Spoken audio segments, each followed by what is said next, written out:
Olá, eu sou a Bárbara, este é o meu canal Delicada como um Elefante. Olá, eu sou o Luís. Hoje vimos fazer uma partilha de opiniões sobre a Fundação, do Isaac Asimov. É um livro que já muito antigo, um clássico da ficção científica, mas que foi recentemente reeditado pela Saída de Emergência, o primeiro livro, e esperemos que editem rapidamente os próximos para não ficarmos pendurados com a série. Antes da sinopse, convém frisar que A Fundação é o primeiro livro de uma trilogia. A trilogia foi lançada nos anos 50, no entanto, este livro especificamente foi escrito em contos separados no início dos anos 40. Para além da trilogia original, digamos assim, existem também prequelas e sequelas que foram lançados há alguns nos anos 80 e 90, que nós não conhecemos ainda, também não vamos entrar muito por aí. Como isto, no fundo, é um livro de contos, eu não gostei. Fica já aqui claro. O meu problema não é com o mundo, não é com a escrita, não é nada. Eu não gosto de contos, eu acho que explora muito poucas personagens e eu sei que o fundamento deste livro não é as personagens, mas acho que as histórias... Ele é tão rápido que não é a minha onda. Eu nunca gosto de contos. Portanto, a minha opinião vai estar um bocadinho moldada por isso. A Fundação começa num mundo em que se entende existir um Império Galáctico que já dura há largos milénios. É um império de humanos espalhado por toda a galáxia. E nesse império existem necessariamente cientistas, e um cientista chamado Hari Seldon prevê, através da sua ciência, que o império vai acabar, vai ruir. Perante este cenário, os poderes instalados, querendo evitar um caos gerado por esta previsão do império ruir, acabam por perseguir esse cientista e exilá-lo num planeta distante, basicamente nos limites da galáxia. O planeta chama-se Terminus. Mas deixam-no fazer aquilo que ele queria fazer, aquilo que ele se propunha a fazer. E aquilo que ele se propunha a fazer era uma enciclopédia que garantiria que todo o conhecimento, ou uma grande parte do conhecimento da humanidade, se manteria para a posteridade, para depois da queda do Império e uma espécie de Idade das Trevas que ele previa, serem o mais curtas possível. Este cientista, o que estuda é psicohistória. A psicohistória calcula as probabilidades históricas do futuro. Ou seja, através da matemática, ele consegue saber exatamente o que vai acontecer no futuro. Ele prevê comportamentos de massas, é impossível prever o comportamento Individual. específico, a história individual de pessoas. Cada conto vai ser muito intervalado do conto anterior em termos temporais e, portanto, é assim que se consegue ver o desenvolvimento da história da humanidade, porque não são atos individuais, embora esses vão ter repercussão na história da humanidade, mas o que interessa é um grande espaço temporal para acontecerem eventos de massas. Há muita gente que diz que isto é um livro com muita ficção científica e por isso é que as pessoas não gostam. Eu não achei. Achei que não tinha quase ciência nenhuma. Mas se calhar é por nós sermos da área das ciências, não achei nada de especial. Fala um bocado de energia nuclear e assim, mas de resto nada de especial. Fala bastante de energia nuclear, toma a energia nuclear como quase sendo tudo daquilo que vamos ter no futuro, digamos assim, o que a humanidade terá no futuro, tudo vai ser nuclear. Os telemóveis vão ser nucleares. Tinha a ver com a época em que isto foi escrito. Sim, com certeza. Mas de resto não tem mais nada assim de ficção científica. Não é assim nada de especial. Fala umas naves e tal. Tem uma coisa muito relevante da ficção científica, que é o hiperespaço. Que, sim. obviamente... Star Wars. O hiperespaço. Que terá inspirado o George Lucas para algo que funciona muito bem no universo dele, que as viagens interestelares através do hiperespaço para se terem mais rápidas. Sim, no fundo é um teletransporte, porque não é possível viajar acima da velocidade da luz, não é? Pronto, mas de resto não acho que seja assim muita ficção científica. Acho que é um livro muito mais de humanidades do que de ciência. Nós não vos podemos contar mais do que o primeiro conto, não? Senão é muito spoiler mesmo neste livro. Mas podemos falar de uma coisa, é que eles tornam a ciência uma religião, não é? É a religião da ciência. Sim, existe é a religião que lhes dá o acesso a certas disponibilidades tecnológicas que melhoram muito a qualidade de vida e por isso as pessoas efetivamente acreditam na religião. Uma religião que nunca falha. Depois estes cientistas têm uma mentalidade diferente do resto da população, porque estão habituados a lidar com coisas mais previsíveis e menos com a imprevisibilidade do comportamento humano. mas o autor consegue fundir estas duas coisas na tal psicociência, não é? E mais tarde isso deixa de ter tanta relevância como no primeiro na verdade, conto. deixa de existir. Isso é um pedaço de conhecimento que se perde. Portanto, eles têm noção que aquilo existiu, têm noção que existe aquela previsão e que eles estão a trabalhar dentro dessa previsão, mas não sabem exatamente o que é que isso quer dizer. Como funciona essa ciência. Uma das coisas que eu acho é que este livro não é propriamente de ciência, é de tecnologia, porque não me parece que criem novos conhecimentos. E isso é que é ciência. Manter a tecnologia já existente não é propriamente ciência. Eu acho também que os milhares e milhares e milhares de anos que passaram não deixaram muito por descobrir.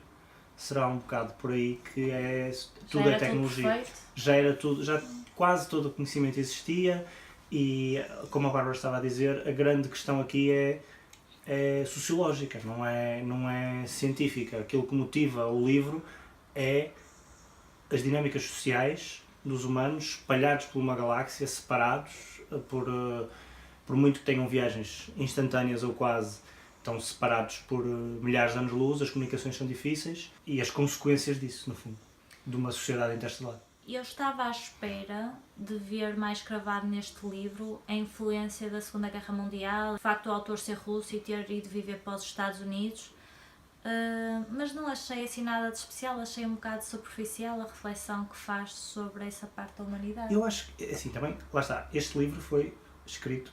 Isto foi pelo da Vamos a Voar, continua. Este livro foi escrito, como disse no início, nos anos 40, aliás, antes até do final da Segunda Guerra Mundial. Portanto, ainda não havia efetivamente Guerra Fria, havia muito a ideia do nuclear. Aliás, por acaso até é curioso. Não fala da bomba, fala de energia nuclear. Exatamente. Isso ainda não era usado, inicialmente foi só para a bomba. Pois, não sei. Esclarecemos aqui esta questão. O livro foi escrito, aliás, a trilogia foi escrita de 42 a 50. Portanto, o tempo exato em que o autor esteve a escrever os contos que nós lemos aqui e os contos restantes da trilogia. E, de facto, a energia nuclear só entra em alguns contos mais posteriores. Portanto, é provável que, entretanto, tenha havido as bombas atómicas de Hiroshima e Nagasaki e que, então, na altura, se tenha achado que a energia nuclear era o futuro, ia ser tudo, e isso teve influência na obra. Objetivamente, nunca chega a entrar muito dentro da Guerra Fria, talvez nas prequelas ou nas sequelas isso se veja. Mas não fala assim de nada parecido com um holocausto, não há assim...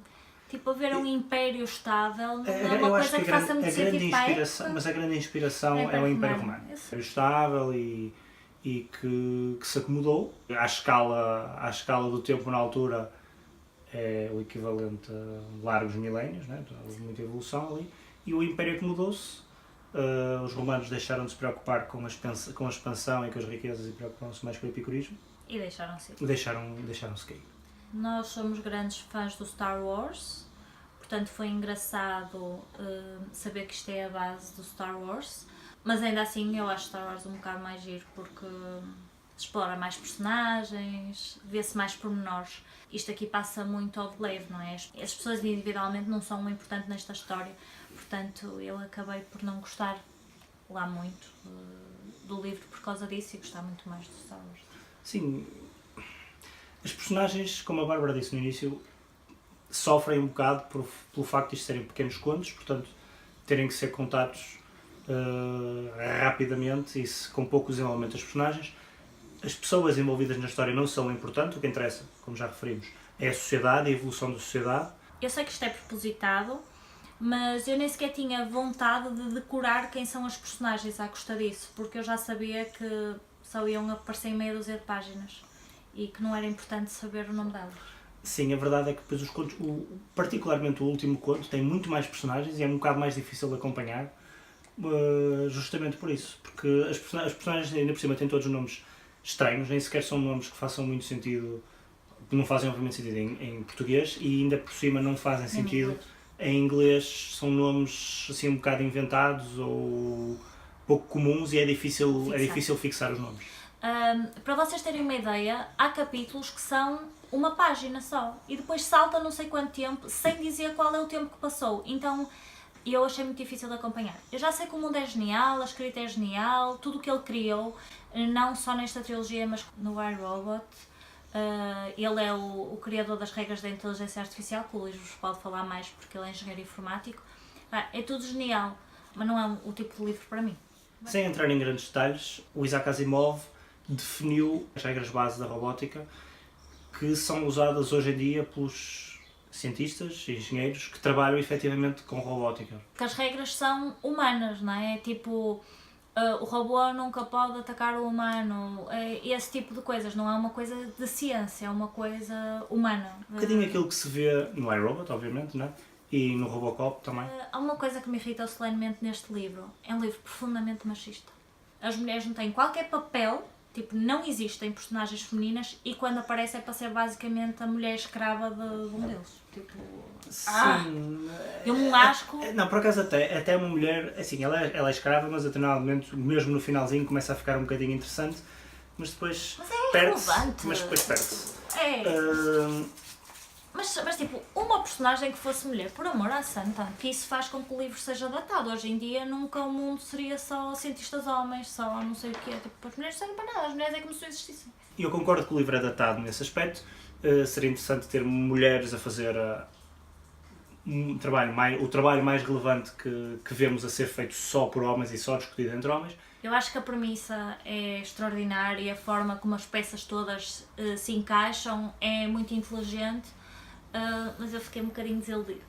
Preferia que fosse um livro maior, com as coisas mais bem explicadas, exploradas, teria ficado mais feliz. Eu gostava que fosse um livro, como a Bárbara está a dizer, mas eu tento ver para além da forma como está escrito e gostei mesmo do universo em si. A forma como ele vai sendo explicado, de facto, é muito lento e é difícil agarrarmos às personagens. Portanto, tu tens vontade de ler o resto? Tenho, sim. Eu não. Mas reconheço que é um livro bom e que a maior parte das pessoas vão gostar mais do que eu. Aliás, a maioria das pessoas deram grandes classificações no Goodreads. Eu acho que só dei 2,5. E tu? Eu estava na dúvida entre o 4 e o 5, dei 4. A opinião dele é mais consensual. A minha não é, já vos expliquei porque é por esta minha particularidade de não gostar de contos.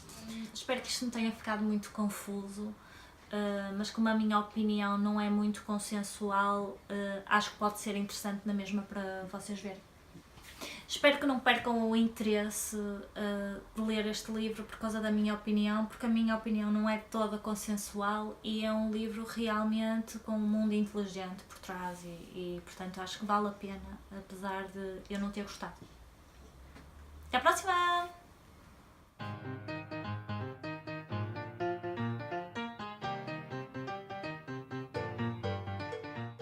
Espera, foi só o primeiro livro? Sim. Quer dizer que agora temos que andar à procura dos outros? Pois, há outra coisa que me irritou solenemente neste livro. Sem ser a Bones? Não, a Bones me irrita, senão já tinha tirado pela janela há muitos anos.